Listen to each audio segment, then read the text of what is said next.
Water. I need water.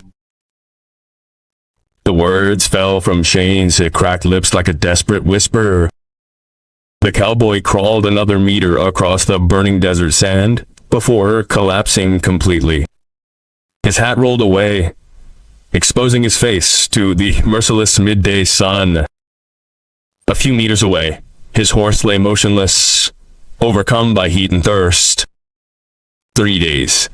3 damn days of chasing those cattle rustlers until they were lost in the vastness of the desert. Shane had been too stubborn, too trusting. He would pay for that mistake with his life. Vultures were already circling the unforgiving blue sky. Shane closed his eyes, feeling the darkness envelop him like a heavy blanket. What a stupid way to die. It was his last thought before he lost consciousness. But when the cowboy awoke, he was not dead. Nor was he in the sandy hell he had expected. He was lying on soft furs, in a tent decorated with symbols he did not recognize. The air smelled of fresh herbs and wood smoke. Something cool and damp rested on his forehead. I see you finally decided to return to the world of the living, a female voice said in Spanish. Shane opened his eyes with difficulty. A young Apache woman knelt beside him, removing the damp cloth from his forehead. Her hair was as black as midnight, braided with turquoise beads, and her dark eyes watched him with a mixture of curiosity and caution. Where? Shane tried to sit up, but a wave of dizziness forced him to lie back down again. Stay still, white man. You've been between life and death for 3 days. Your body needs to rest. The young woman handed him a wooden bowl of water. Drink slowly. Too fast and you'll throw it all up. Shane obeyed, feeling the precious liquid trickle down his dry throat. He had never tasted anything so delicious in his life. Don't forget to subscribe to the channel and leave a comment where you're listening from. It makes us so happy to hear from you. My name is Dawnlight, the young woman continued, as she prepared an ointment in a small mortar. I'm the medicine woman of this tribe. My brothers found you 4 days ago, more dead than alive. I honestly didn't think you would survive the first night. Why did they help me? Shane asked, watching as she applied the cool salve to his sunburn. Dawnlight shrugged. You'll have to ask that question to my father, Chief. Sky Thunder? He decided to bring you here. Over the next week, Shane slowly recovered at the Apache camp.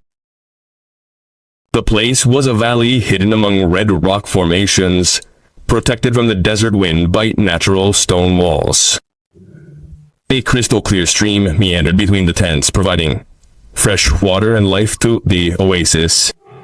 There were about 30 families living there, and Shane could feel the suspicious glances they gave him as he walked through the camp. Dawnlight came regularly to check on his wounds. She was patient and wise, knowledgeable about every plant and herb that grew in the desert. Her hands were firm but gentle, and Shane noticed that she spoke little, preferring to listening to the sounds of wind and water. But Dawnlight was not the chief's only daughter. One hot afternoon, as Shane practiced walking to regain his strength, he heard the furious gallop of a horse.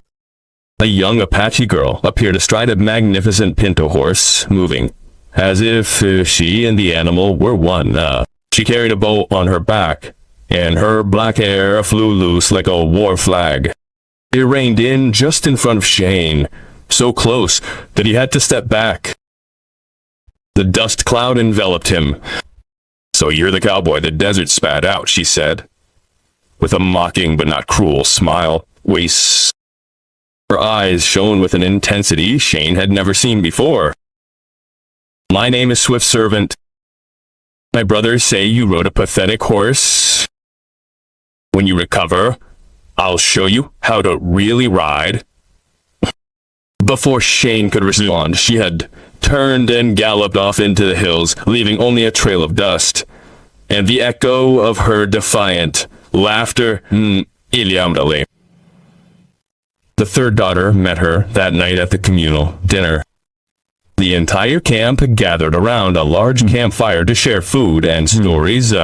Shane sat alone, feeling like the outsider he was. No, you can't sit alone. A cheerful young woman appeared out of nowhere, practically dragging him toward a group of children.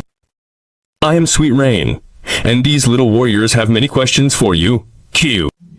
She had a smile that lit up her entire face and an energy that was infectious. The children surrounded her like a magnet, and within seconds, Shane was bombarded with questions.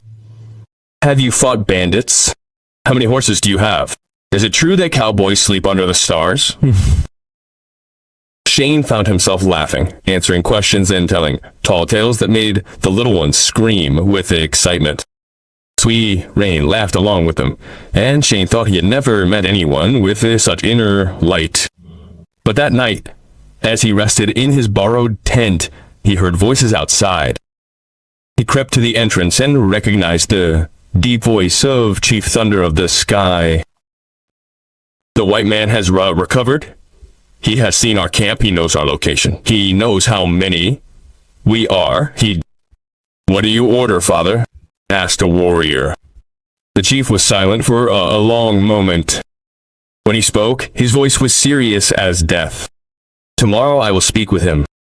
His fate will be decided before the sun goes down. Shane felt his blood run cold. He had survived the desert only to face something far more dangerous. The justice of an Apache chief who could not let his secrets leave this valley. Shane did not sleep that night. Every sound in the camp made him alert. The crackle of dying campfires, the hooting of owls in the distance, the footsteps of the night guards.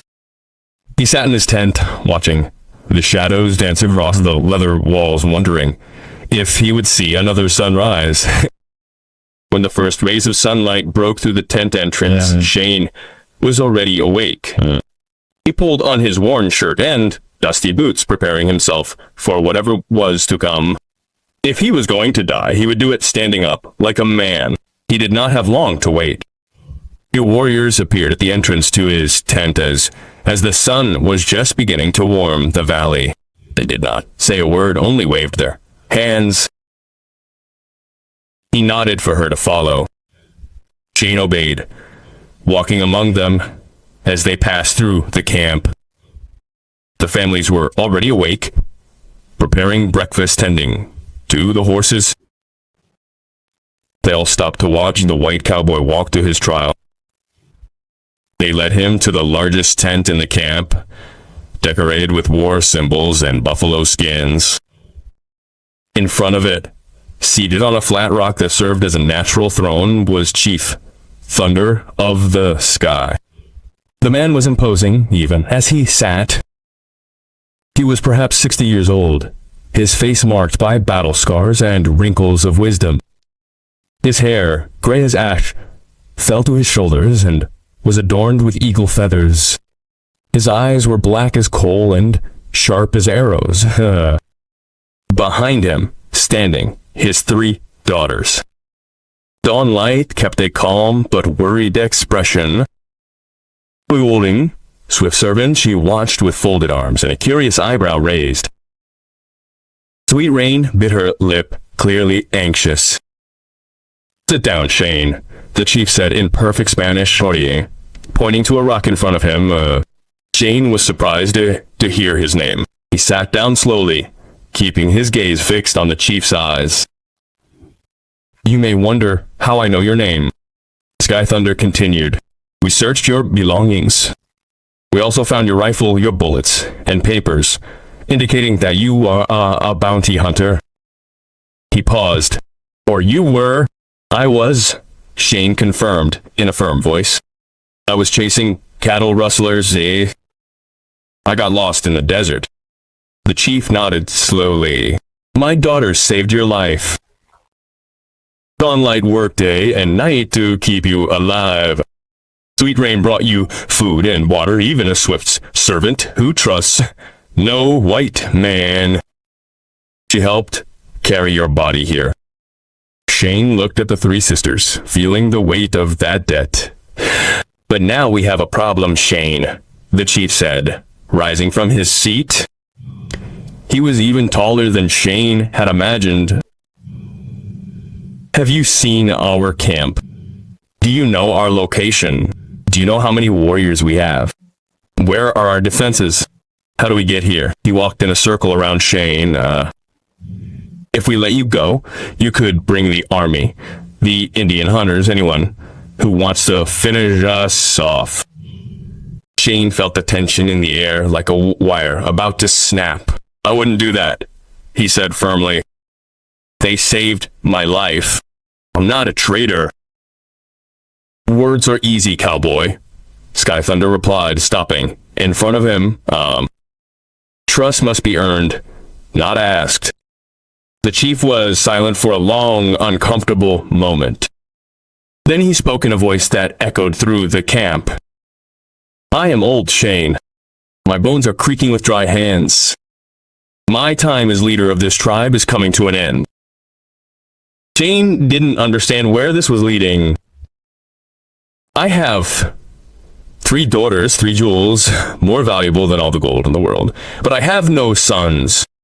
And our tribe needs a strong leader when I am gone, a warrior, a man who can protect our people.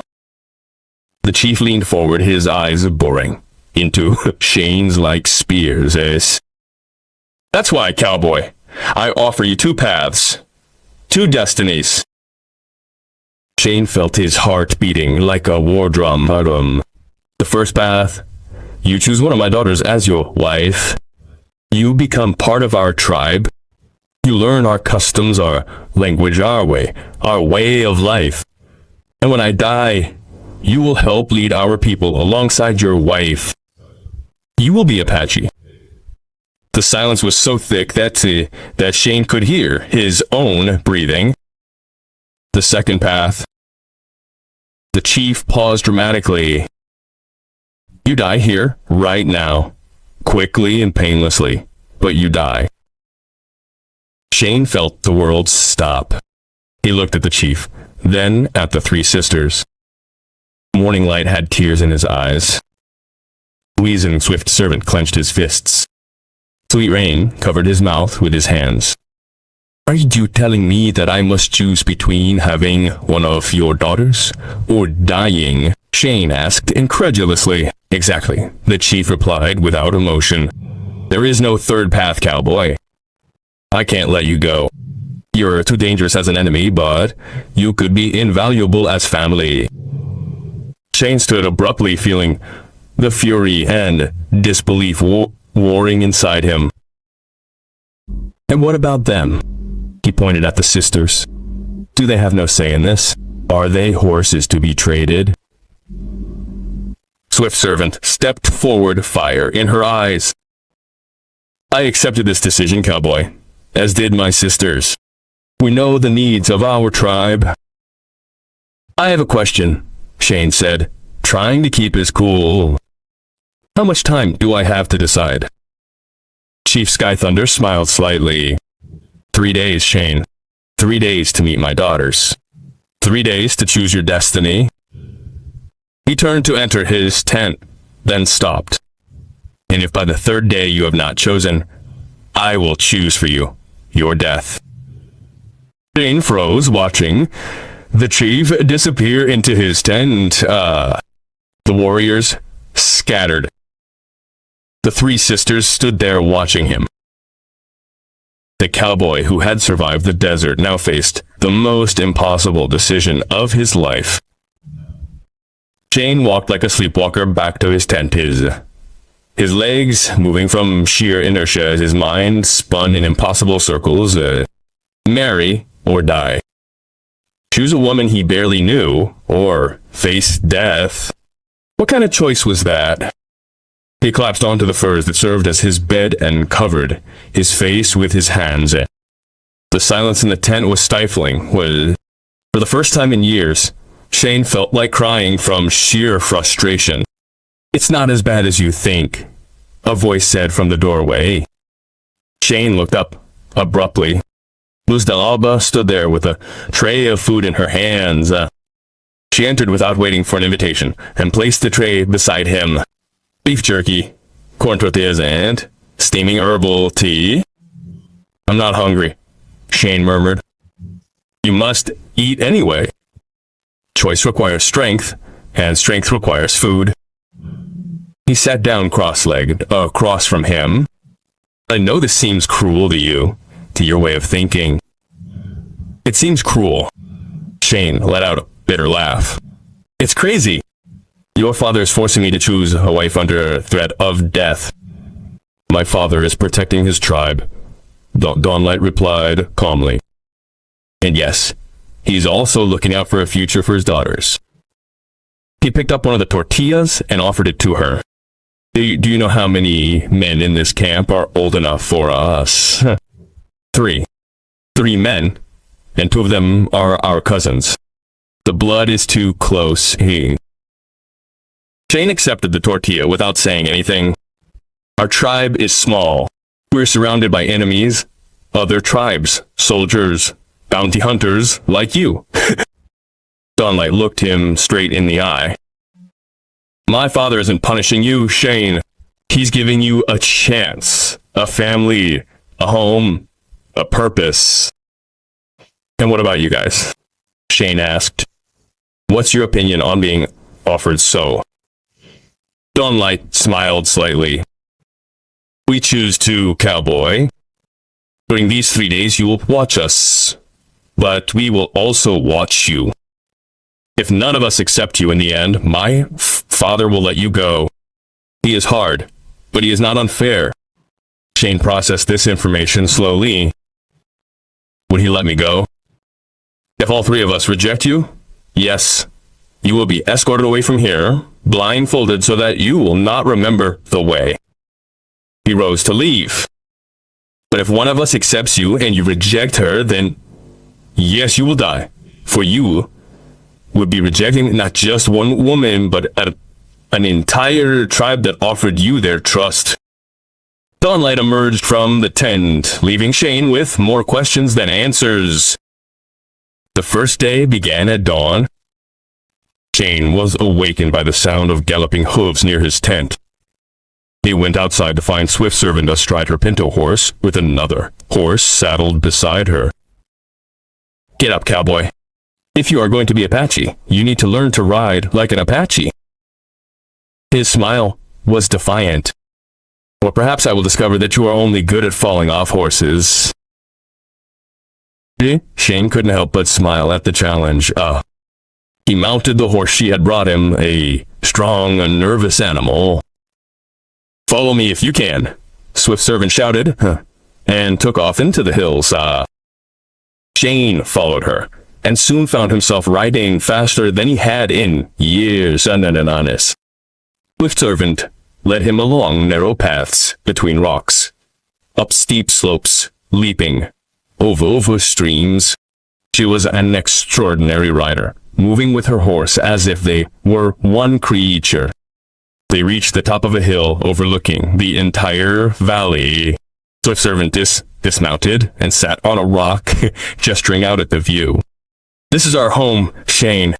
Every rock, every tree, every bend in the river. We know it like we know our own hands." She turned to him. "My father seeks someone who can protect this. Someone brave. Someone strong." "And what do you seek?" Shane asked, sitting down beside her. Swift Servant studied him with those intense eyes that seemed to read his soul. "I seek a mate who will ride beside me, not behind me. Someone who is not afraid of my strength." He drew his knife and began to whittle a piece of wood. "The men of my tribe fear me. They say I am too wild, too independent, and they want a wife who cooks and sews. I prefer to hunt and fight." Shane watched her strong, skilled hands work the wood. I am not afraid of strong women, he said finally. Swift Servant smiled without looking up. That's what everyone says at first. They spent the day together. She taught him to track serfs, to read the signs of the forest, to move silently as the wind. Shane discovered that Swift Servant was not only a warrior, but a patient teacher when she wanted to be. She also had a sense of humor as sharp as her knife, teasing him whenever he made a mistake, but also celebrating his small accomplishments. By evening, they returned to camp. Swifty dismounted and tossed him the reins. Take care of the horses, cowboy. Tomorrow it's Dawnlight's turn to show you his world. She walked away, but paused and glanced over her shoulder. You didn't do too badly today, for a white man. Shane smiled as she disappeared into the tents. His heart was beating fast, but he didn't know if it was from the ride or something else. That night, as Shane tended to the horses, he saw the three sisters gathered by the creek talking in low voices. Dawnlight was gesturing softly, Swifty was laughing, and Sweet Rain was clapping her hands excitedly. They were talking about him, no doubt. Shane wondered what they would say. Did they find him dignified? Ridiculous? Dangerous? More important, he asked himself, could he really do this? Could he leave his life as a cowboy behind and become an Apache? Could he choose one of these extraordinary women to call her his wife? The answer did not come that night, but Shane knew he had only 2 days to find it. 2 days to decide between love and death. The second day dawned foggy. Shane awoke to the feeling of a gentle hand touching his shoulder. It was Dawnlight, dressed in a simple deerskin dress carrying a wicker basket. Come with me, she said softly. Today we will walk a different path. Shane dressed quickly and followed her out of the camp. Dawnlight led him into the grove of low trees growing beside the stream. The sun was just beginning to warm the earth, and the dew glistened on each leaf like tiny diamonds. My sister showed you the strength of our people, Dawnlight zest a little beyond as she walked. I will show you our wisdom, Mimo. She knelt beside a silver-leaved plant and touched it reverently. This is desert sage. It cures fevers and calms the spirit. She cut off a few leaves and placed them in her basket. When we found you in the desert, this plant saved your life. They spent hours like this, moving from plant to plant. Dawnlight knew each one by name, its properties, its secrets. She showed him roots that stopped a bleeding, flowers that eased pain, barks that healed infected wounds. My grandmother taught me all this, she explained as they brewed a medicinal tea by the stream. And her grandmother taught her. This knowledge has been passed down from woman to woman for countless generations. She looked at Shane with serious eyes. Had I been your wife, I'd teach you everything. Our children would know the plants, the animals, the cycles of the moon, and the stars. Children. Shane nearly choked on his tea. Dawnlight smiled softly. Isn't that the purpose of marriage, to create new life, to continue the legacy? Shane had never thought about having children. His life had been one of constant movement, chasing criminals, sleeping under the stars. The idea of settling down, of being a father, seemed as foreign to him as walking on the moon. I see the fear in your eyes, Dawnlight said. Don't be afraid of the future, Shane. The future comes anyway, with or without our permission. The question is, will you face it alone or with others? They returned to camp at noon. Dawnlight bowed gently, leaving Shane to think. Think like leaves in the wind. That afternoon, Shane was sitting outside his tent, cleaning the rifle he had been given back that morning when Sweet Rain came running up with a dozen children following her. Shane! Shane! Come play with us. Let's play Buffalo and Warriors. Shane let himself be drawn into the game. Sweet Rain organized everything with infectious joy. The children crowded around him, climbing all over him, asking him questions endlessly. She laughed, she danced, she made every moment a celebration. This is how life should be, Sweet Rain said, as they rested under the shade of a tree filled with laughter and joy. Too many people live with a frown, worried about tomorrow. I prefer to enjoy today. Shane watched her play with the children and realized something. Sweet Rain was not naive or foolish as she might seem. She was wise in a different way. She chose joy deliberately, knowing that life was too short to waste in darkness. But the joy of that day was about to end. It was almost dusk when the alarm call sounded. Enemies, they are attacking us? Shane jumped to his feet, instinctively grabbing his rifle. From the northern edge of the camp came war cries. They were not Apaches. It was another tribe, rivals who had discovered the hidden camp. Chaos broke out instantly. Women ran carrying children toward the more protected tents. Apache warriors grabbed their weapons and ran toward the threat. Shane saw Sierva swiftly mounted his horse, bow in hand, galloping toward danger without a moment's hesitation. Shane was thunder from the sky. You can run now. No one will stop you. The horses are there. For a moment, Shane considered the option. He could mount and disappear into the chaos. No one would follow. He would be free. But then he saw Sweet Rain protecting the terrified children. He saw dawn light running toward the wounded warriors who were beginning to arrive. He saw Swift Seba fighting with the ferocity of 10 men. Shane gripped his rifle and ran toward the battle. The attackers numbered 15, maybe 20 warriors from an enemy tribe. They wanted horses, supplies, and probably revenge for some old grievance. They had strategically chosen the moment of dusk when the light played tricks on the eyes. Shane positioned himself behind some rocks next to 3 Apache warriors. They did not speak his language, but war has a universal language. He fired his rifle, providing cover as the warriors loosed arrows. The attacker broke through the defensive line and ran towards the tents where the children were. Shane didn't think. He just acted. He ran, intercepted the warrior, and they both rolled on the ground in a brutal fight. The attacker was bigger, stronger, but Shane fought desperately. He finally managed to disarm him and knock him out with the butt of his rifle. Well done, cowboy! Swift's servant shouted from her horse, firing arrows with deadly accuracy.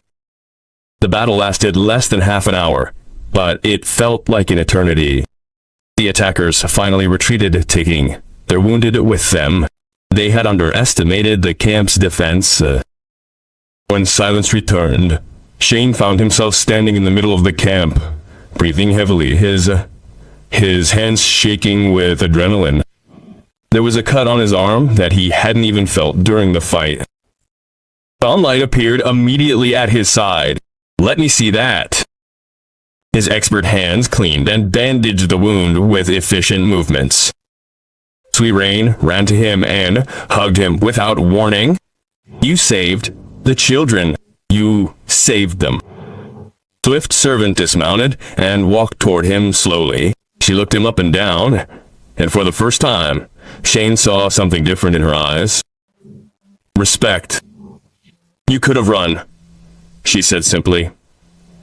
But you stayed and fought for us. Sky Thunder limped over, slightly. There was blood on his shoulder, but his expression was one of pride. He placed his hand on Shane's shoulder. Today you didn't fight like a white man forced to be here.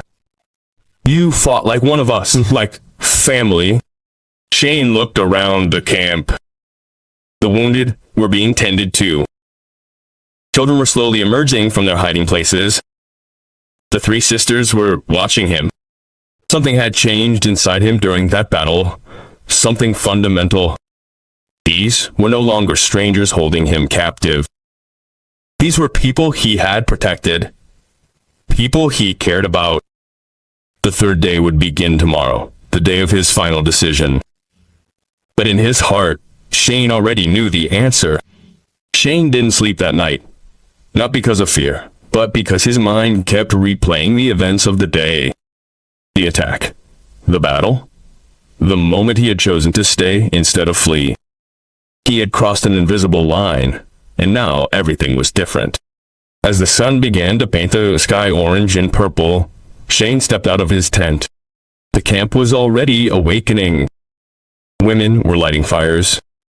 Men were checking the defenses, damaged in the attack. There was a sense of unity in the air, of a family that had survived together. It is your last day, a voice said behind him. Shane turned to find Sky Thunder with his arm bandaged but standing firm as ever. Yes, Shane replied simply. Come, walk with me. The chief led him to the edge of the stream, away from the prying ears of the camp. They sat on the flat rocks, watching the water flow crystal clear in the dawn light. When I was young like you, the chief began, I, too, had to make a difficult decision. My tribe wanted me to marry the daughter of a powerful chief.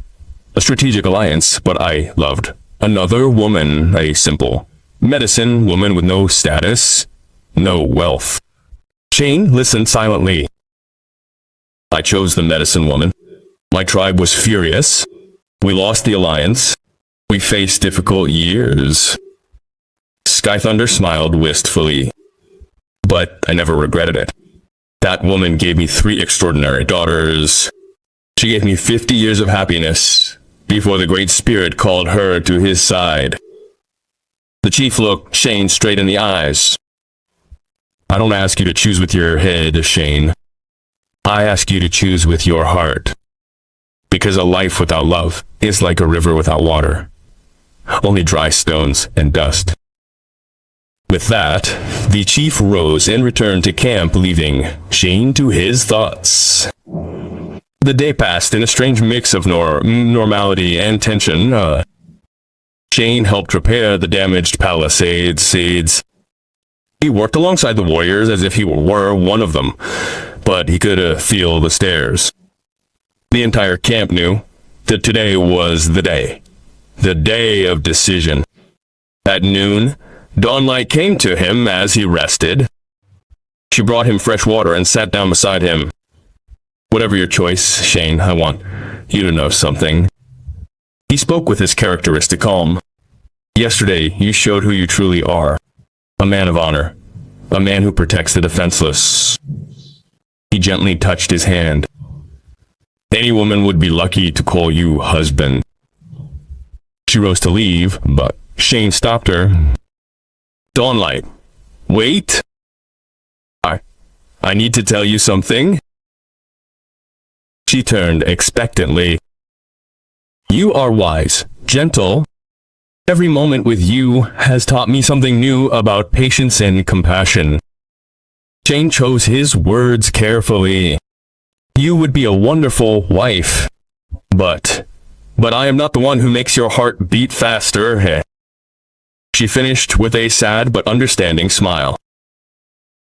I know. Shane, I have known since day one. He walked away with dignity, and Shane felt a mixture of relief and sadness. In the afternoon, Sweet Rain found him playing with the children who had adopted him as a hero after he saved them during the attack. She sat on the ground beside him, watching the little ones run and laugh. Shane, she said with unusual seriousness in her normally cheerful voice, I want you to know that I am not the one for you either. Shane looked at her in surprise. Oh, don't get me wrong. You are wonderful, brave, strong, good with children. He smiled with his characteristic twinkle. But I see the way you look at her and the way she looks at you. That kind of fire cannot be pretend. Who are you talking about? Shane asked, though he already knew in his heart. Don't be silly, cowboy. You know exactly who I'm talking about. Sweet Rain stood up and ruffled his hair like she would a little brother. She's up in the hills, where you first saw them. Shane stood up slowly, his heart beating like a war drum. He walked toward the hills as the sun began its descent. He found her exactly where Sweet Rain had said, at the top of the hill, looking down into the valley, with her black hair blowing in the wind. Swift Rain turned when she heard him approach. Her eyes studied him intently. So here you are, he said. The last day, the last hour. Swift, servant. Shane said, didn't know how to begin. Let me speak first, she interrupted him. She stepped closer to him, and for the first time, Shane saw her vulnerable. All my life I've been too much, too wild, too independent, too strong. The men of my tribe either fear me or resent me. I don't fear you, Shane said firmly.